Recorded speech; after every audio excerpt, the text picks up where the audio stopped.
सर्वप्रथम तो आप सभी आत्माओं ने आज के दिन रक्षा सूत्र अर्थात रक्षा बंधन का त्योहार मनाया।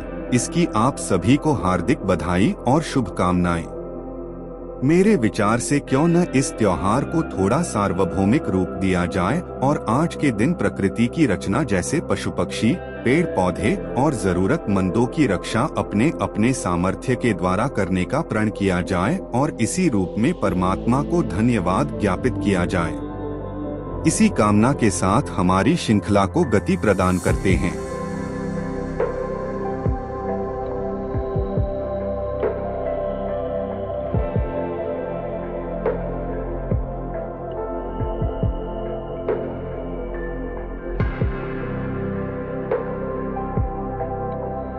सिंहासन 32 भाग 19 18वीं पुतली तारामती। पिछले भाग में हमने विद्यावती को देखा जिसमें राख हुए विक्रमादित्य को तपस्वियों ने शिव की स्तुति द्वारा पुनर्जीवित किया।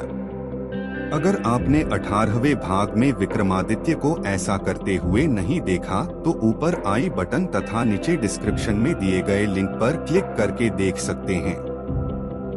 तो आइए आज जानते हैं 18वीं पुतली तारामती की कहानी। राजा विक्रमादित्य की गुणग्राहिता का कोई जवाब नहीं था। वे विद्वानों तथा कलाकारों को बहुत सम्मान देते थे। उनके दरबार में एक से बढ़कर एक विद्वान तथा कलाकार मौजूद थे। फिर भी अन्य राज्यों से भी योग्य व्यक्ति आकर उनसे अपनी योग्यता के अनुरूप आदर और पारितोषिक प्राप्त करते थे। एक दिन विक्रम के दरबार में दक्षिण भारत के किसी राज्य से एक विद्वान आशय था कि विश्वासघात विश्व का सबसे नीच कर्म है। उसने राजा को अपना विचार स्पष्ट करने के लिए एक कथा सुनाई।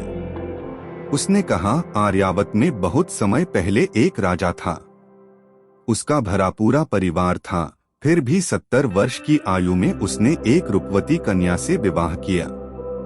वह नई रानी के रूप पर इतना मोहित हो गया कि उससे एक पल भी अलग होने का उसका मन नहीं करता था। वह चाहता था कि हर वक्त उसका चेहरा उसके सामने रहे। वह नई रानी को दरबार में भी अपने बगल में बिठाने लगा। उसके सामने कोई भी कुछ बोलने का साहस नहीं करता, मगर उसके पीठ पीछे सब उसका उपहास करते। राजा के महामंत्री को यह बात बुरी लगी। उसने एकांत में राजा से कहा कि सब इसकी आलोचना करते हैं। अगर वह हर पल नई रानी का चेहरा देखता रहना चाहता है तो उसकी अच्छी सी तस्वीर बनवाकर राज सिंहासन के सामने रखवा दे। चूंकि इस राज्य में राजा के अकेले बैठने की परंपरा रही है, इसलिए उसका रानी को दरबार में अपने साथ लाना अशोभनीय है। महामंत्री राजा का युवा काल से ही मित्र जैसा था और राजा उसकी हर बात को गंभीरता पूर्वक लेता था।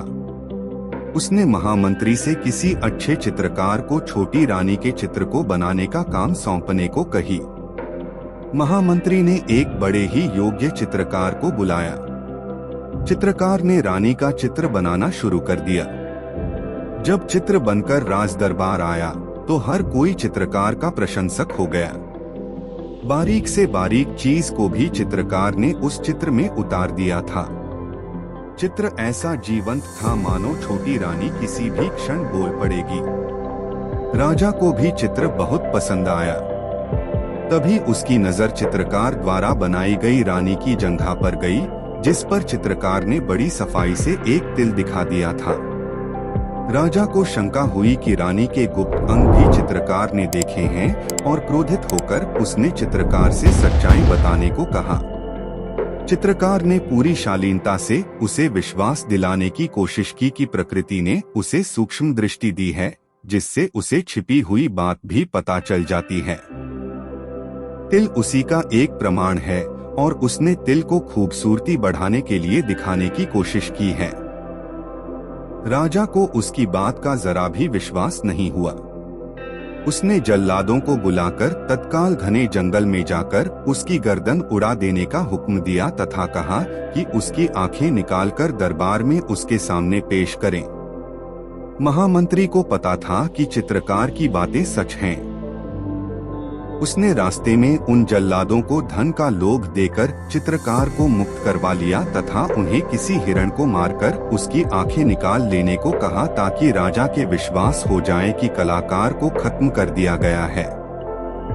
चित्रकार को लेकर महामंत्री अपने भवन ले आया तथा चित्रकार वेश बदलकर उसी के साथ रहने लगा। कुछ दिनों बाद राजा का पुत्र शिकार खेलने गया तो एक शेर उसके पीछे पड़ गया। राजकुमार जान बचाने के लिए एक पेड़ पर चढ़ गया। तभी उसकी नजर पेड़ पर पहले से मौजूद एक भालू पर पड़ी। भालू से जब वह भयभीत हुआ तो भालू ने उससे निश्चिंत रहने को कहा।